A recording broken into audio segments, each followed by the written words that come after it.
Quick note on what not to do. This is the driving force again, which was b times cosine omega t. What happens if you put that on top here? So remember, in the last slide, we had this in complex exponential form. What happens if I just put the real part directly into this equation? Well, you can expand as before. There's no sine components coming out on top, and we get this equation here. And this is wrong.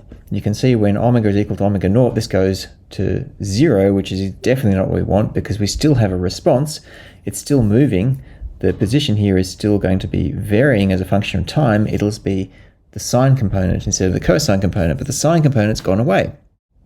What do we do wrong? Well, you do have to take the real parts at the correct time. You can't just go around taking the real parts whenever you want. You have to be a little bit mindful about when you take the real parts and when you need the complex parts.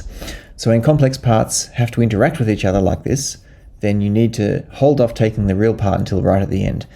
When we did the solution originally with the complex exponentials, it was implicit we meant the real part, but we were still using the power of the complex exponentials to extract the phase term when we did that derivation.